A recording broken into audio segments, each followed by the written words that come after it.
सकती है। तो 0 पर समाप्त होने के दो नियम है कि जिस संख्या के पीछे 0 आ जाए, जिस संख्या के पीछे अभाज्य गुणनखंड 5 आ जाए या 2 आ जाए, 2 और 5 के रूप में है तो 0 पर समाप्त हो जाएगी। जैसे 10 है, 10 के टुकड़े करोगे तो 2 पंजे तो आएगा 0 ना, तो 0 पर समाप्त हो जाएगी।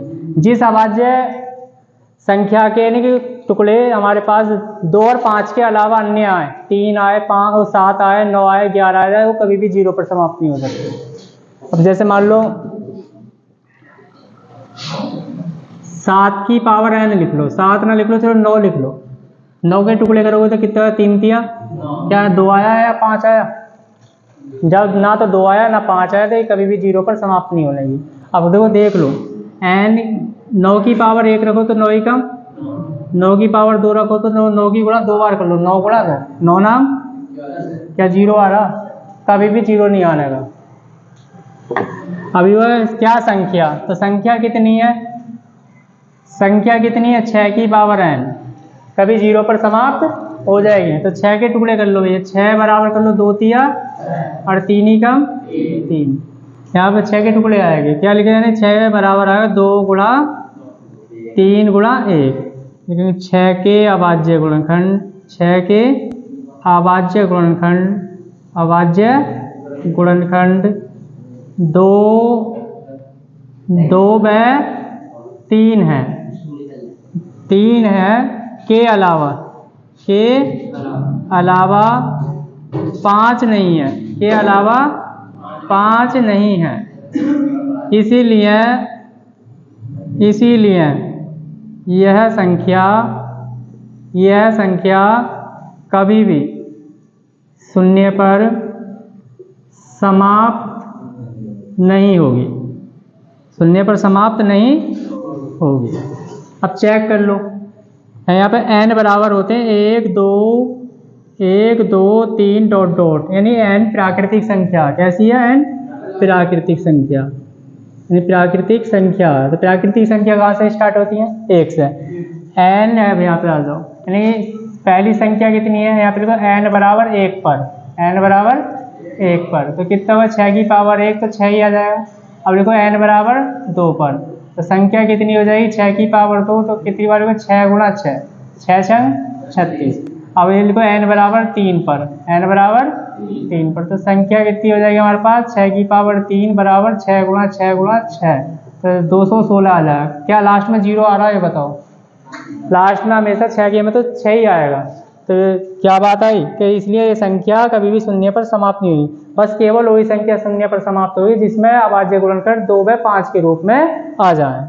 अब एक सवाल तुम्हें करना घर से, मान लो एक सवाल ही छठा है, तो संख्या कर लियो 12 की पावर n क्या 0 पर समाप्त है?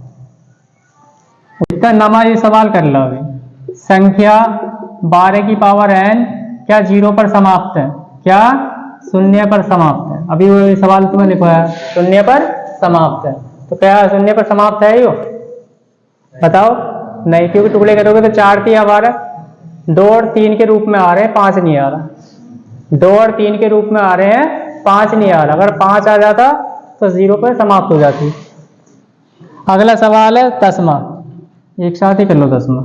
ये कह रहा सुबह की सैर में 3 व्यक्ति एक साथ घूमते हैं, है ना, उनके कदमों की माप क्रम से 40 42, ये 43 गलत लिखा हुआ 45 है, 40 42 45 सेंटीमीटर है। प्रत्येक से छोटी कितनी दूरी तय करनी चाहिए जिनमें प्रत्येक अपने पूरे कदमों से उसी दूरी को तय करे? छोटी से छोटी बात आएगी, लिखिए तो ले पूछ रहा सवाल। तो यानी कि सुबह से 3 व्यक्तियों की सैर है ना, करते हैं एक साथ, तो उनके कदमों की चाल दे रखी है। यहाँ पे लिखेंगे फर्स्ट व्यक्ति के कदमों की चाल बराबर दे रखी है 40 सेंटीमीटर।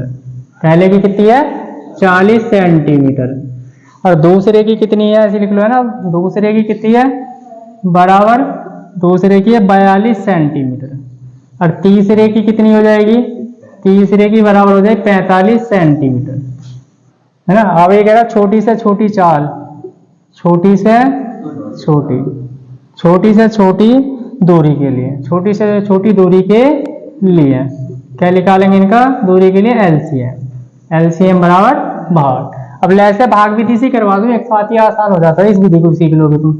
यहाँ से लिख लोगे कितना 42, यहाँ कितना लिखोगे यानी कि पहले लिखो छोटी संख्या 40, फिर कितना है 42, फिर कितना है 45।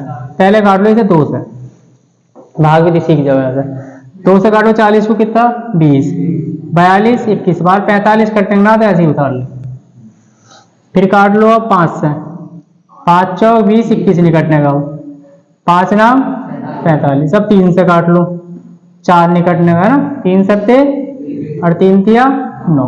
अब 4 से काट लो इसे, 4 ही कम 7 नहीं कटेगा तो ऐसे उतार लेंगे, 4 ही कम 4 आ जाएगा या 3 आ जाएगा। अब किससे काटो 7 से, सही है 7 और 3 ऐसे। अब किससे काटेंगे 3 से। तो जब तक काटते चले जाए जब तक ये सारी संख्या एक एक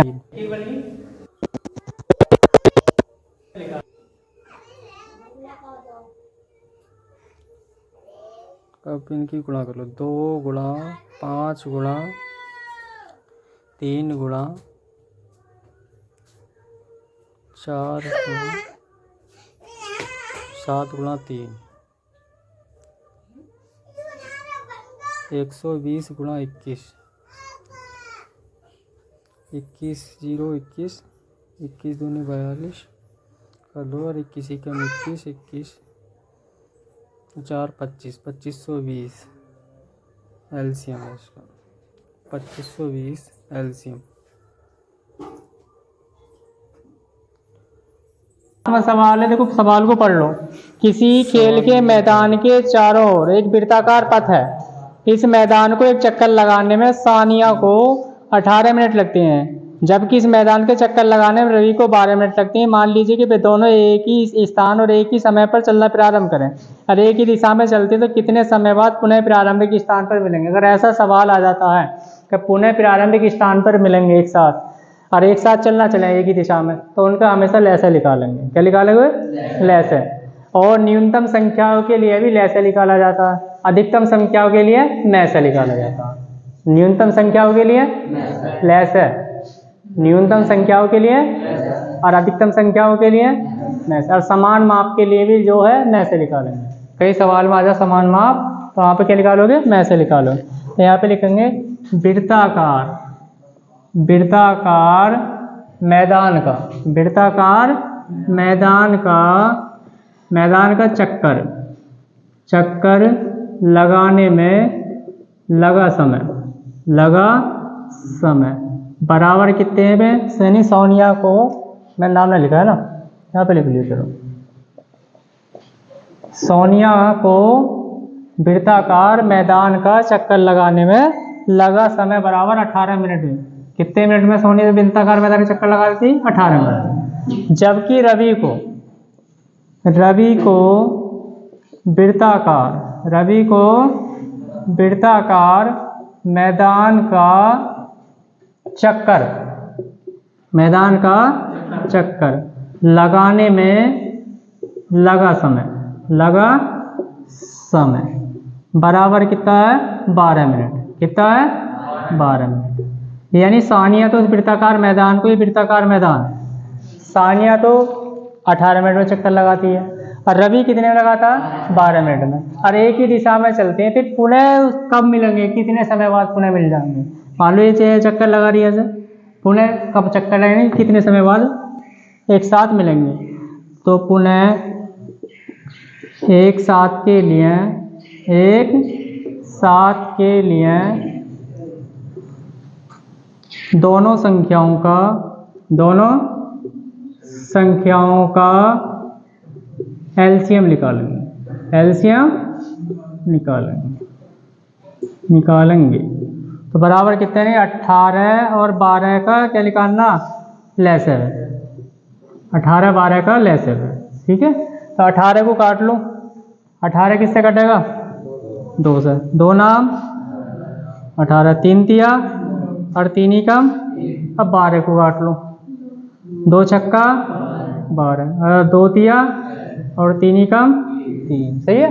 अब क्या करना है इनका, है कि पहले 18 बराबर लिख लो। 18 बराबर कितना 2 गुणा 3 गुणा 3 गुणा 1, और 12 बराबर कितना है 2 गुणा 3 गुणा 1, हम निकाल के लिखेंगे एलसीएम। पहले तो देख लो 1 से 1 सा क्या दोनों में 2 2 उतारेंगे, फिर एक 3 है, इसके अलावा 1 सा नहीं है, सही है। अब यहाँ से क्या 1 है, अब ऊपर से क्या बचा रहेगा, एक 3 बचा रहेगा, नीचे से 2, बस इनकी गुणा कर 2 तिया 6 तिया 18 दूनी, यानी 36 मिनट बाद एक साथ पुनः मिल जाएंगे। फिर ऐसे ही चक्कर लगाते रहते मैदान का। आएगा समझ में ना सवाल। लगाने में लगा समय कितना है 18 मिनट, रवि को वृत्ताकार मैदान का चक्कर लगाने में 12 मिनट, यानी वही मैदान है दोनों।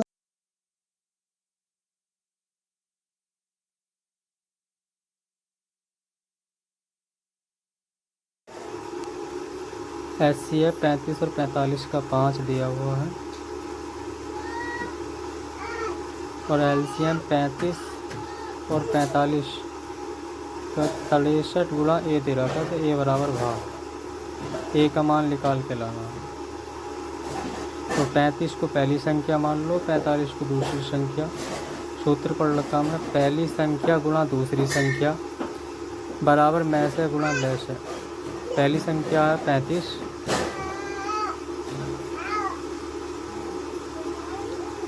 पहली संख्या 35 और दूसरी संख्या है 45, तो 35 गुणा 45 बराबर 5 गुणा 63 गुणा ए।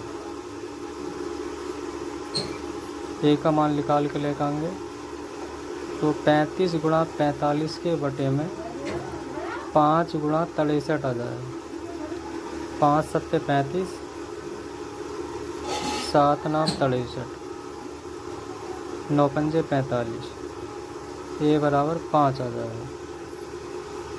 Right is the answer.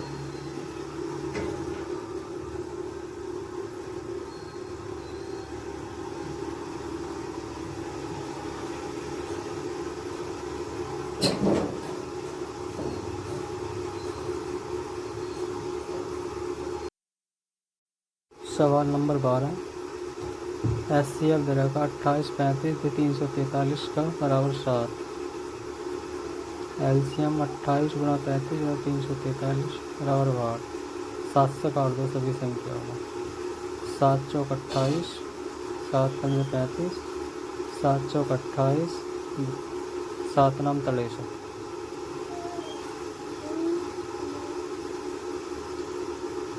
7 से काटो 4 ऐसी 5 ऐसी 7 सत्तर 49, 4 ऐसी 5 ऐसी 7 एकम 7, अब 4 से काटोगे 4 एकम 4, 5 एकम 5, 5 से काटेंगे 5 एकम 5, इनकी सबकी मल्टीप्लाई कर लो। 7 गुणा 7 गुणा एलसीएम बराबर 7 गुणा 7 गुणा 7 गुणा 4 गुणा 5, 7 सत्तर 49, 49 सत्ते 343 और 4 पंजे 20।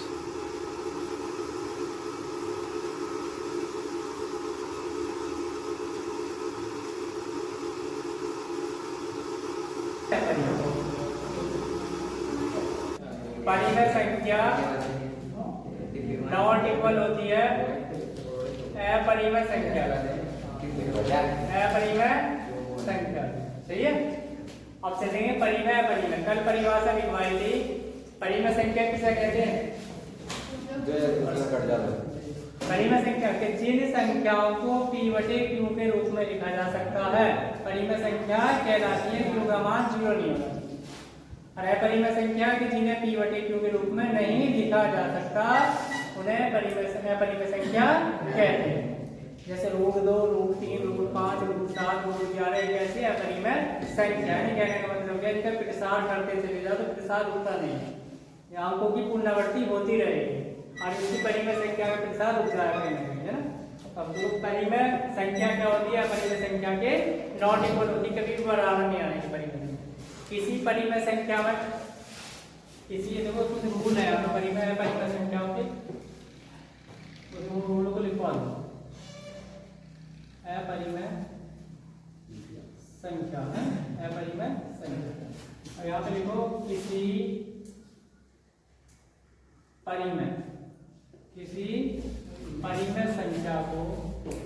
परिमेय संख्या को अपरिमेय संख्या में जोड़ने पर वह भी अपरिमेय संख्या बन जाती है। अपरिमेय संख्या बन जाती। पहले नियम क्या होगा? बन जाती। अपरिमेय संख्या बन जाती है। अपरिमेय संख्या के रूल लिखते हैं। पहला नियम अब देखो क्या, किसी परिमेय संख्या को, यही से बात को समझ लो, किसी परिमेय संख्या को अपरिमेय संख्या में जोड़ने पर वह अपरिमेय संख्या बन जाती है। अपरिमेय और आगे लिखा हुआ अपरिमेय। तो जैसे लिख लो, जैसे आपको लिख रहे हैं दो क्या परिमेय संख्या है, दो तो परिमेय संख्या, और यहाँ पर √3 कैसी है? अपरिमेय संख्या। तो ये भी कैसी बन जाएगी? अपरिमेय। बराबर क्या हो जाएगी? अपरिमेय। पहली बात समझ में आए कि किसी परिमेय संख्या को अपरिमेय संख्या में जोड़ते हैं तो वह भी क्या बन जाती है? अपरिमेय संख्या बन जाती है। ठीक है। दूसरा रूल, किसी परिमेय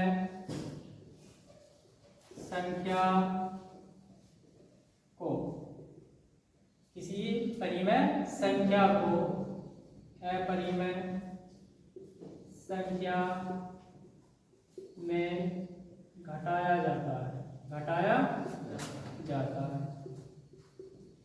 तो वह भी अपरिमेय संख्या बन जाती है। अपरिमेय संख्या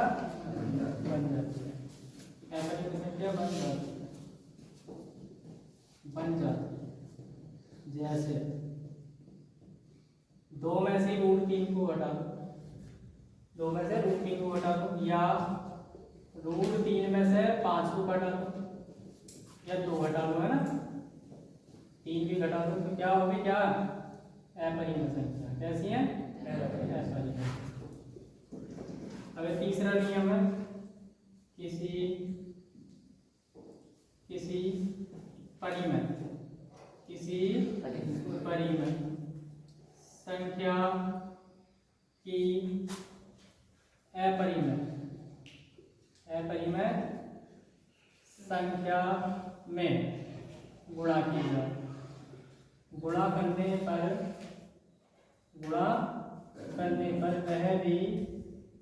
वह भी अपरिमेय संख्या बन जाती है। अपरिमेय संख्या बन जाती है। तो जैसे अपरिमेय संख्या कैसे बनेगी? मान लो 4 से हम √7 को गुणा करके लेकर आ रहे हैं, तो √7 का मान तो आएगा। √7 कैसा? अपरिमेय। ये भी कैसी आ जाएगी? अपरिमेय। किसी संख्या में जोड़ा जाए या घटाया जाए या गुणा की जाए परिमेय संख्या की अपरिमेय संख्या से, तो वह भी अपरिमेय संख्या बन जाती है। फिर भाग वाले नियम में तो अलग ही है। अब ये सब लोगों का काल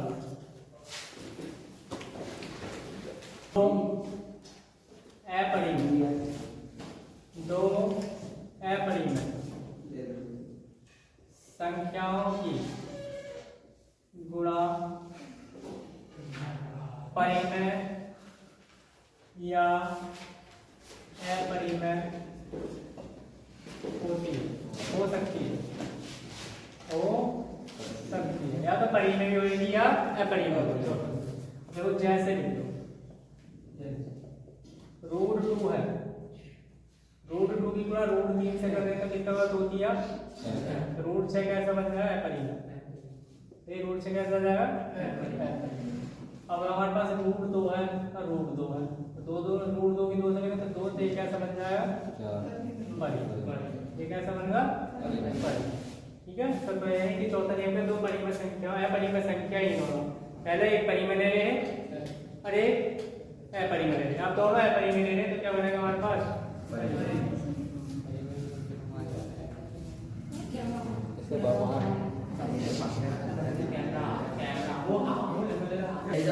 वो सारे पढ़ दो ना।